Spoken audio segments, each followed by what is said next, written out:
Ketua Harian Kompolnas RI Irjen Purnawirawan Arief Wicaksono Suditomo memastikan proses penyidikan kasus polisi tembak polisi berjalan sesuai prosedur dan transparan. Sementara keluarga korban meminta Kapolri membersihkan institusinya dari anggota yang dianggap berkhianat pada Polri. Komisi Kepolisian Nasional Kompolnas menyambangi markas Polda Sumatera Barat kemarin. Kedatangan ini untuk mengawal kasus polisi tembak polisi yang terjadi di Solok Selatan. Proses penyidikan kasus polisi tembak polisi dinilai telah berjalan sesuai prosedur dan transparan.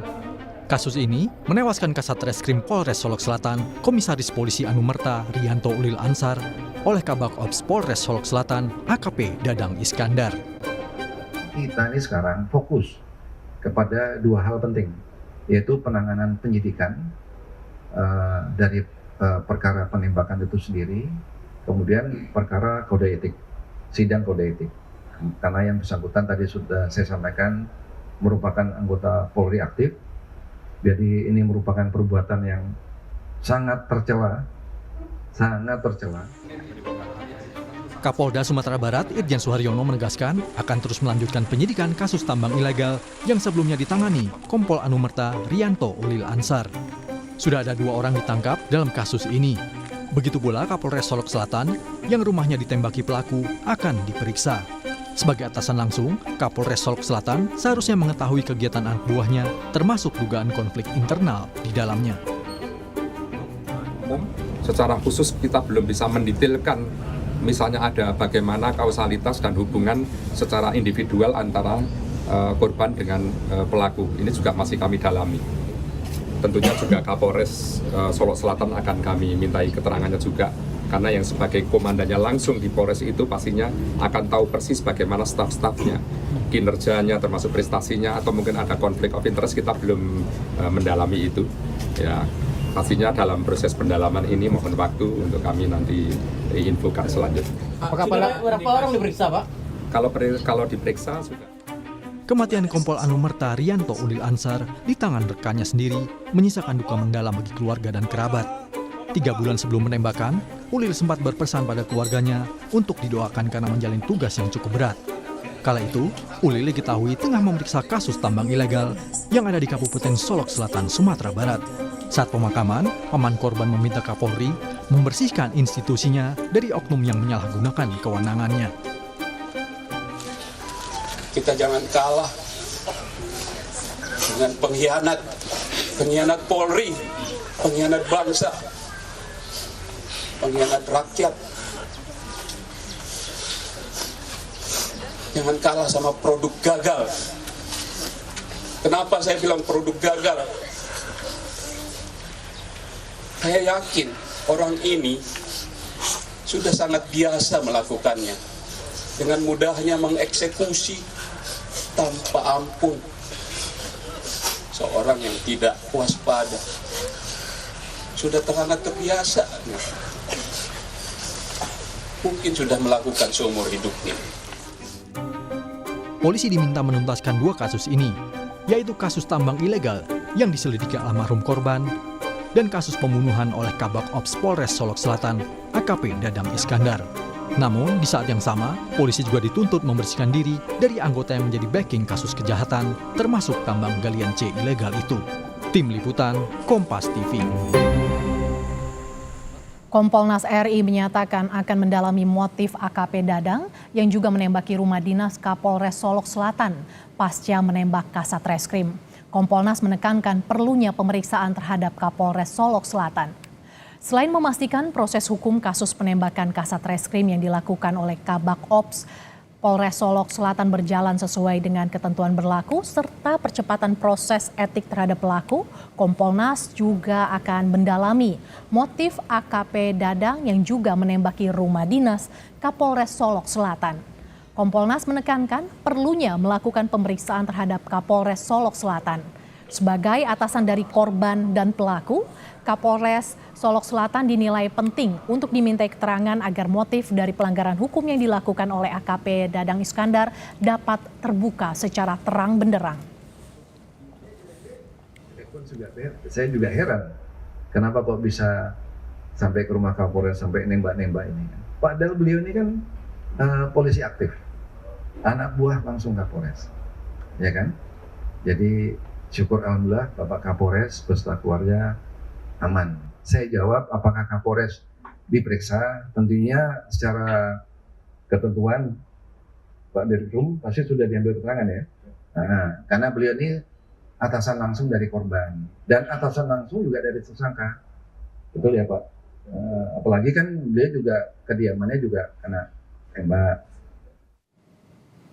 Untuk cocokkan data yang didapat dengan fakta di lapangan, Kompolnas RI melakukan pengecekan di lokasi penembakan Kompol Anumerta Ulil Azhar di lapangan parkir Mapolres Solok Selatan Minggu malam. Pengecekan dan olah TKP dilakukan malam hari untuk mendapat visualisasi yang mendekati dengan kejadian sebenarnya. Kompolnas mencocokkan data informasi yang didapat dengan fakta di lapangan, baik terkait bekas tembakan maupun posisi proyektil dan selongsong peluru ditemukan. Kami kesini itu adalah mengecek on the spot. Betul tidak? Piket reserse, anggota reserse, anggota provos, TKP, penembakan, barang bukti, sudah kami cek semua, termasuk tadi penembakan di rumah Bapak Kapolres. Dan alat-alat bukti yang ditemukan seperti proyektil, peluru, dan juga termasuk selongsong. Kita udah cek semua. Jadi sesuai dengan yang sudah dilaporkan kepada kami. Terkait perkembangan terkini penyidikan kasus penembakan polisi di Solok, akan kita tanyakan langsung pada jurnalis Kompas TV, Rio Johannes, yang memantau pemeriksaan di Polda Sumatera Barat. Selamat siang Rio, Kompolnas mendorong pemeriksaan terhadap Kapolres Solok Selatan. Lalu bagaimana tanggapan dari penyidik dan akankah penyidik melakukan pemeriksaan terhadap Kapolres dan apa sudah ada jadwal pemeriksaannya Rio? Ya, Mercy dan juga saudara, memang dari awal dorongan ini cukup kuat terkait untuk melakukan pemeriksaan terhadap Kapolres Solok Selatan. Karena bagaimanapun dia merupakan atasan dari korban, juga atasan dari tersangka. Dan dari konfirmasi terakhir saya dengan Kabid Humas, itu pemeriksaan terhadap Kapolres Solok Selatan sudah dilakukan. Dalam hal ini masih dalam bentuk penggalian keterangan, memintai keterangan terkait hubungan antara kedua personil polisi yang bertikai ini, antara Kompol Anumerta Ulil, Yanto Ulil dengan AKP Dadang Iskandar. Dan sejauh ini memang Kapolda Sumbar atau Kabid Humas Polda Sumbar belum menyampaikan hasil dari pemeriksaan terhadap Kapolres Solok Selatan.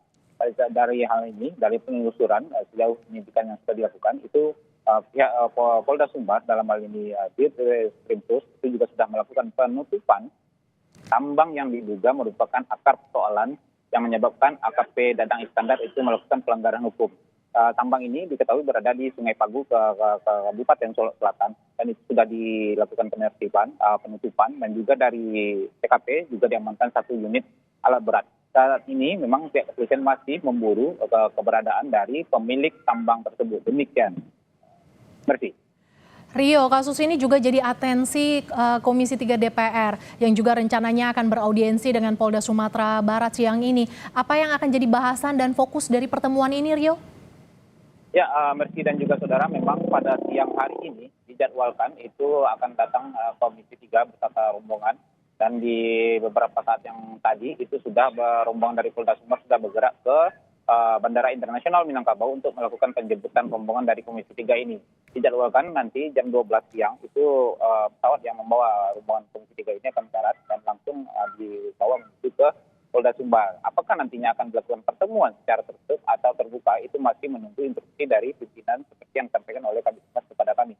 Dan untuk pembahasannya memang sejauh ini tentang perkembangan pengusutan kasus dan juga tentang proses penyelidikannya. Karena memang dari awal ini menjadi sorotan, ada beberapa yang menjadi catatan kenapa AKP Dadang saat dilakukan pemeriksaan itu tidak diborgol dan juga bisa merokok. Dan ini yang juga akan menjadi bahasan di dalam pertemuan nanti. Dan dari informasi yang saya dapat dari Kabid Humas, agenda kegiatan Komisi 3 ini hanya di Mapolda Sumbar. Sesuai dengan rundown kegiatan yang dikirimkan, dari Mapolda Sumbar mereka akan kembali lagi ke Jakarta. Demikian. Merci. Kasus penembakan polisi untuk mendalaminya, Komisi 3 DPR akan beraudiensi dengan Polda Sumatera Barat. Terima kasih jurnalis Kompas TV Rio Janes yang melaporkan langsung dari Mapolda Sumatera Barat. Saudara, kita beralih ke informasi yang juga jadi sorotan, pencarian korban longsor yang terjadi di Desa Semangat Gunung, Kecamatan Merdeka, Kabupaten Karo, Sumatera Utara kembali dilanjutkan. Tim gabungan terus mencari 6 korban yang masih hilang hingga kini. Memasuki hari kedua pencarian korban longsor, petugas gabungan TNI, Polri, BPBD, dan Damkar Karo terus memfokuskan pencarian di titik longsor di Desa Semangat Gunung dan hingga kini masih ada 6 warga yang dinyatakan hilang. Cuaca ekstrim dan kondisi lokasi yang labil menjadi kendala tim dalam pencarian. Sementara itu, pemerintah daerah dan DPRD akan segera menggelar pertemuan membahas soal mitigasi bencana. Ke depan ini kita sudah harus memperhatikan keamanan lingkungan kita ini. Ke depan mungkin kita akan mengusulkan ini kepada pihak pemerintah untuk melakukan pengukuran topografi, karena di lembah ini ada 2 desa yang sangat padat aktivitasnya karena juga daerah dari kunjungan wisata. Itu harus diperhatikan ke depannya supaya kita bisa meminimalisir korban. Saudara, tim SAR gabungan telah menemukan 4 dari 10 warga yang hilang akibat longsor di Karo.